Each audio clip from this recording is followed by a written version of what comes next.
జై శ్రీరామ్. అందరికీ నమస్తే, అందరికీ గుడ్ మార్నింగ్. ఒక సంపన్నుడు అనమాట ఒక వ్యక్తి. అతను చాలా డబ్బు ఉంటుంది. తనకు ఒక భార్య, 2 పిల్లలు.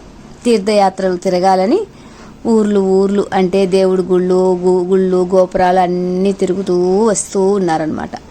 అలా వచ్చే సమయంలో ఒక ఎడారి దగ్గర ఒక గుడికి బయలుదేరుతారు. ఆ బయలుదేరే సమయంలో అప్పుడు అంటే ఇలాగే ఇప్పుడు మనకున్నట్టే ఎండాకాలం అన్నమాట. అయ్యేటప్పటికి బాగా దాహం వేస్తుంది అందరికీ, వాళ్ళ కుటుంబ సభ్యులకి, అతనికి కూడా. వాళ్ళు తెచ్చుకున్నటువంటి ఆహారము మంచినీళ్ళు అయిపోగానే ఇంకా అక్కడెక్కడ కూడా నీళ్లు దొరికే ప్లేస్ కానీ అవి ఏ అవకాశం లేదు. ఇంకా బాగా బాధపడిపోయి ఎంత డబ్బు ఉన్నా లాభం లేకపోయిందనమాట. ఇంకా పిల్లలు, తన భార్య మంచినీళ్ళ కోసము ఎంతో తప్పించి అల్లాడిపోతున్నారు. వాళ్ళ బాధ చూడలేకపోయాడు. అతను మామూలుగా చాలా ధర్మంగా వ్యవహరిస్తూ ఉంటాడు, మామూలుగా మంచి వ్యక్తి. ఇట్లా ఉన్నప్పుడు అసలు అయ్యో నా పిల్లలకి ఇటువంటి పరిస్థితి వచ్చింది, నా భార్య పిల్లలకి ఇంత డబ్బు ఉండి కూడా నేను సమయానికి వాళ్ళకి నీళ్ళు అందించలేకపోతున్నానని బాగా మదన పడిపోయి ఇంకా ఏమి చేసేది లేక భగవంతుని ప్రార్థిస్తాడు. ఓ భగవంతుడా, నన్ను ఈ సమస్యకి ఒక పరిష్కారం చూపించండి, మీకు కృతజ్ఞతలు అని చెప్తాడు. అలా వేడుకుంటూనే అలా చూసేసరికి దూరంగా ఒక ఋషి ఒక దగ్గర కూర్చొన్నప్పుడు అతని దగ్గరికి పరుగున వెళ్తాడు అనమాట. ఋషి గారికి నమస్కారం చేసుకొని, స్వామీజీ మీరు నాకు ఒక సహాయం చేయండి, నా భార్య నా పిల్లలు చాలా దాహంతో అల్లాడిపోతున్నారు, మీరు మీ దగ్గర ఏమైనా కొంచెం మంచినీళ్ళు ఉంటే ఇవ్వండి అని ప్రార్థిస్తాడు. అప్పుడు ఆ ఋషి చెప్తాడు, మీ దాహం తీర్చేంత నీళ్లు నా దగ్గర లేవు, కానీ ఇక్కడికి 1 కిలోమీటర్ దూరంలో మంచినీళ్ళ నది ఉంది, అక్కడికి వెళ్ళండి, మీ అందరి దాహం తీరుతుంది అని చెప్పేసి సమాధానం ఇస్తాడు.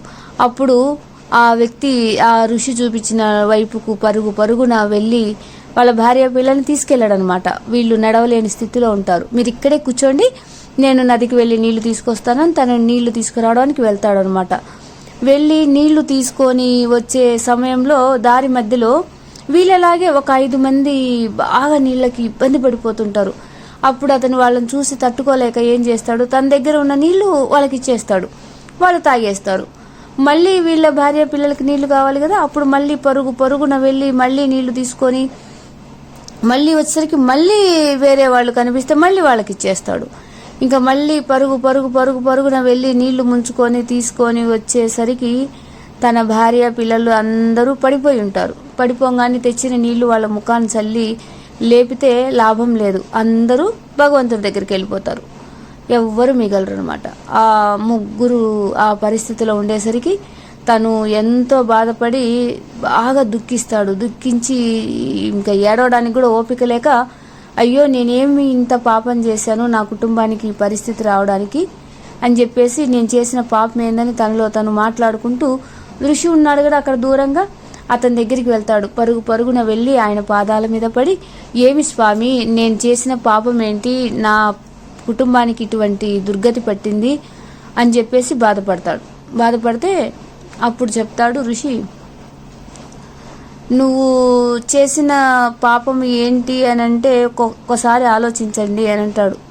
అనగానే అప్పుడు ఏం చెప్తాడంటే, ఏంది స్వామి నేను చేసింది దాహంతో ఉన్న వాళ్ళకి దాహం తీర్చడం తప్ప అది నా ధర్మమే కదా అంటాడు.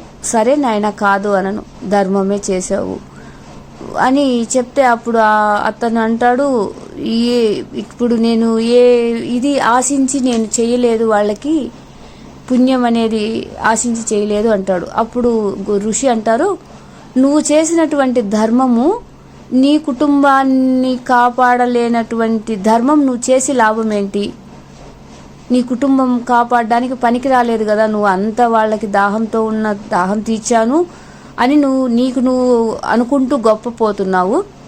అక్కడ ధర్మం అనేది ఎక్కడుంది, నువ్వు దాహం తీర్చడంలో తప్పు లేదు, అది ధర్మమే, కానీ నీకంటూ ఒక స్వధర్మం ఉంది కదా, ముందు నీ స్వధర్మాన్ని పాటించిన తర్వాతనే అవతల ధర్మానికి వెళ్ళాలి. ధర్మం అంటే అది నిన్ను నమ్ముకున్న వాళ్ళకి నువ్వు చేసే బాధ్యత, తర్వాత నీ పరిధి దాటిన తర్వాతనే అవతల ధర్మము అని చెప్పేసి తనకి కనువిప్పు చేస్తాడు. అప్పుడు అతను తను చేసినటువంటి తప్పు ఆలోచించుకుంటాడు. కానీ ఇంకొక పని చేయొచ్చు కదా, నువ్వు ధర్మం చేశాను, నువ్వు తెచ్చి నీళ్ళే ఇచ్చాను, నేను చేసింది పాపం కాదు కదా అని ఋషిని కొచ్చినేస్తాడు అతను. అప్పుడు ఆ ఋషి చెప్తాడు, మరి నేను చేసినటువంటి పని నువ్వు చేయొచ్చు కదా అంటాడు. ఏంటి అంటే, నువ్వు వచ్చి దాహంగా ఉన్నారు నా కుటుంబ సభ్యులు, నీళ్లు కావాలి అని అడిగావు. అప్పుడు నేనేం చెప్పాను, నేను నీకు నీళ్ళు ఇవ్వలేదు, నీళ్ళు ఇవ్వకుండా నీళ్లు ఉన్న మార్గాన్ని చూపించాను. నువ్వు కూడా దారి మధ్యలో వచ్చేటప్పుడు వాళ్ళు దాహంతో ఉన్నాము అని అడిగినప్పుడు వాళ్ళకు కూడా నువ్వు నదికి దారి చూపించింటే వాళ్ళ దాహం తీరేది, నీ పిల్లలు నీ భార్య దాహం తీరి వాళ్ళు బతికి ఉండేవాళ్ళు కదా. ధర్మం చేయడానికంటూ ఒక హద్దు ఉంటుంది కదా, దాని ధర్మం చేయడానికి హద్దు పాటించడం కూడా ధర్మమే అని చెప్పి తనకు చెప్తాడు. ధర్మంలో ఉన్నటువంటి నీతి ఫస్ట్. మనము ఎక్కడికైనా వెళ్ళాలి, ఏదైనా పనులు చేయాలంటే ఇంట్లో తల్లిదండ్రులకి, భార్యకి, పిల్లలకి చేయవలసినటువంటి పనులన్నీ చేసి చక్కబెట్టిన తర్వాత వెళ్ళి చేసేదే నీకు పుణ్యం కలిసి వస్తుంది. కానీ తల్లిదండ్రుల్ని వదిలేసి, భార్య పిల్లల్ని వదిలేసి నేనేదో గుళ్ళో చేయాలని వెళ్తే అది భగవంతుడు తీసుకోడు అని ఈ కథలో ఉన్న నీతి. తను తెలుసుకొని మళ్ళీ అతను ప్రార్థిస్తే ఆ ఋషి తన పిల్లల్ని తన భార్యని బతికించి తనని దీవించి అతను మాయమైపోతాడు.